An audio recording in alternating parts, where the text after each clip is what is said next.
What's up, guys? DGFX here with Editor School, and we are bringing it back. So I thought I'd bring you guys a bunch of 3D tutorials. I've been a 3D teacher at Editor School, so class is in session. Let's get started. Here's how it's gonna go. This will be a couple tutorials along the way of how to create one scene. I'll be showing you guys how to organize your projects really good. Show you guys how to match move, which is motion tracking. Then I'm gonna show you guys how to bring it into 3ds Max, do a bunch of cool effects, add some, get all the TG pride in it. Then we're gonna take all that 3ds Max data and models and everything, bring it into After Effects, and how I'll show you guys composite all together with some overlays and some cool looking effects, make it look as professional as we can get it. Then we'll bring it back into Premiere and line it up with our montage, and then render the whole thing out and be all good. So let's show you guys a little something we'll be doing. This is probably gonna be the main result for the whole montage. Right here, we'll be doing something like this. As you see, we have a 3D guy right here, poorly composited ship in the background, which will be changed. Then we have some optical flares. Actually, we have some masking and rotoscoping going on right here. I'm going to add some particles and stuff like that and make it look really, really nice. As you see, all the lighting is perfect on this scene right here. You get your guy, you got your shadows, and yeah, and we're going to add a bunch of cool looking effects. So this will be a little series for the whole tutorial, well, to get the final result. The first thing I'm going to do is show you guys is a little bit of organization techniques. So here's our clip right here, our raw cinematic. We went into whatever game you want. We went into Black Ops 2, recorded it. I recorded at really, really slow frame rate just to get a really good track. And so here's this. We got an idea. We got it pop up in our head, and we want to know what the hell to do.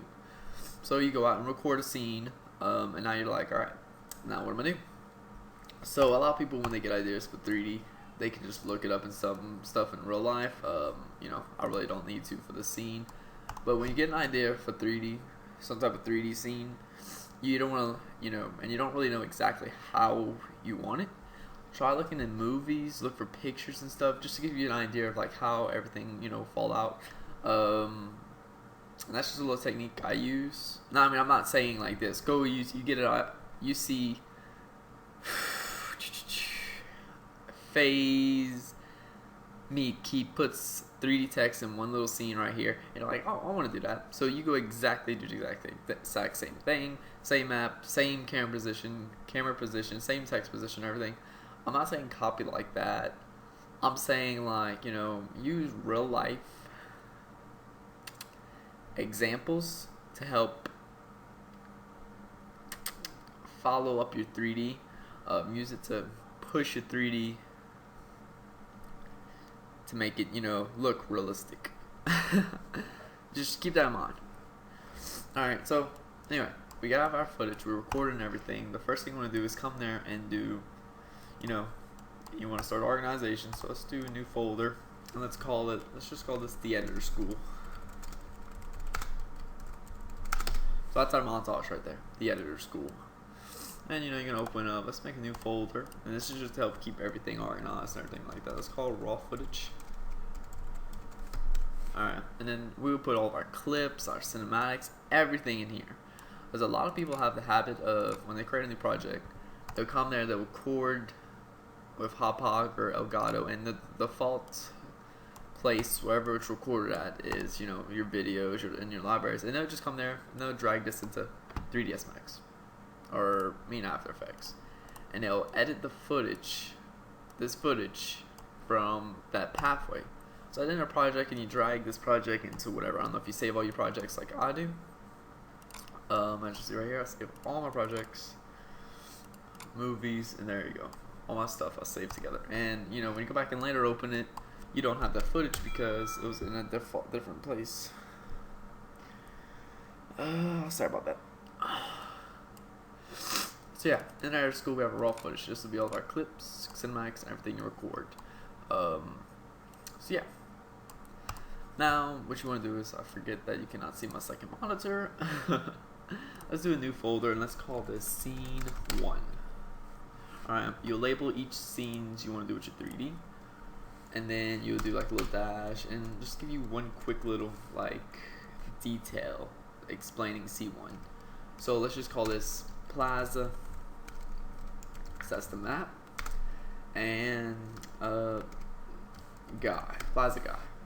There you go. 2 quick little details to know when. Oh wait, that's that position. We know what that is. Okay.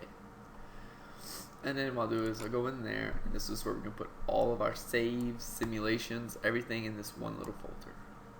And I know I keep dragging it to the side. It's just I have a second monitor set up, and what I normally do is when I'm working into a program, I'll have a program on this main monitor, and my second monitor I have my folder open up with all like my libraries and everything full of effects, so I know what to use and everything like that.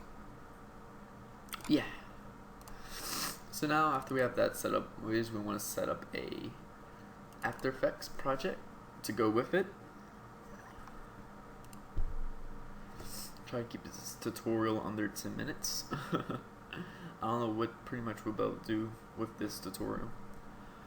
So after you have After Effects project set up and everything, let's just import the footage. The editor school, raw footage, open it and open it. And now, as you see, we set up that like folder and everything. We're gonna do the exact same thing with After Effects. So we're gonna make another folder in After Effects called raw footage, and then we'll drag that in there. And then just as you import assets into your After Effects, which an asset is just any type of clip, video, media, anything like that into After Effects, you make a folder. Now I'm not saying for each one, you make one big folder that says like text. So all your little text overlays and everything you put in that folder. You put your music in folder, all your songs used for the project you put in there.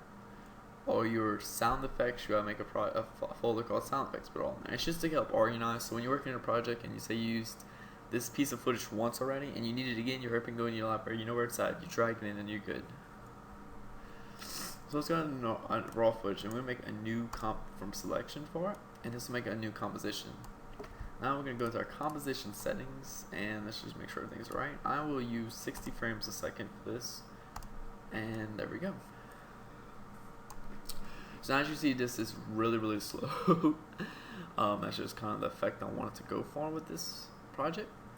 And let's just look around, and we're gonna find a place of what we want to use.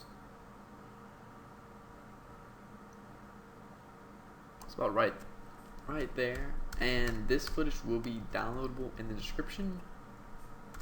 So I'm gonna hit B to align the beginning of the comp with that. I'm gonna go down a little bit more, and about 40 seconds we're gonna use that part right there, and then we're gonna hit N to align the back or the ending part of the footage, and then there we go. We just this solid footage part right there. I just see we have a lot of stuff going on in this little piece of footage, so when we bring it to our tracking program, it might be a little hard. So as you see, this is really slow, and we don't really want that. So I'm gonna go back up here in raw footage folder, and I'm gonna right click on it and new comp from selection. Now we're gonna call this new comp, which has this comp inside of it, and we're gonna call this composition settings. We're gonna call this Plaza, because that's the name of the map. Record, and it's just showing that that's our Plaza footage right there. We're gonna bring it out of the raw footage folder. Actually, we can bring it back in the raw footage folder. Plaza record, and this part. Actually, we're gonna call this like main comp, because this is gonna be the composition that we do all of our effects in and everything like that. Now, I will bring it out of the raw footage folder, because what I do is for the most accessed files, I just leave them out of folders just to quickly throw them in. And we're going to composition settings, and we're going to change just start time code to 0. Okay, and that's just going to reset all of this to get it exactly right. And now our stretch I don't remember exactly how I recorded this, but I want my new duration to be just 8 seconds. So that's a 53% stretch factor. And if you don't have that up right there, you can just columns stretch. So 8 seconds. So now we can go back to composition settings, and let's do our duration. Let's change that back to 8 seconds. Okay. So now let's take a break for a second, and let's just recap of all what we did. Alright, so basically what we did was we came there, we had our footage, we had an idea, and we looked up a little bit, we got a little bit of better of an image. We created our project. Inside of it, we put all our raw footage folder. Then another one, we made our scene 1, which is our 3D project. And then, we can add more stuff later on when we need it. Then we went to After Effects, we trimmed the clip up and made a new composition for it and get the final film part we want to use to put all of our 3D work in and tracking. And that's where we're at now. So what we're going to do is we're going to basically render this as a JPEG sequence for our tracking program. And first we need to save it. So let's just show you something like this. A lot of people, now they're going to save probably just inside this folder. But actually let's keep it all together. Scene 1, so we can call this, Scene 1. We don't really need to name it again, Plaza Guy. But if you want, you can. So there we go. And that's pretty much it. This is it for the beginning of the tutorial. We're gonna, like I said, next part we'll be doing is PF Track, and then it's a tracking program I use. I don't use Buju for, but I can put some links in the description to help you, learn some info on it, and I'll let you figure out how you're gonna get it. Yeah. This is DGFX with Editor School, and this class has been dismissed. Session 1 is over. Peace.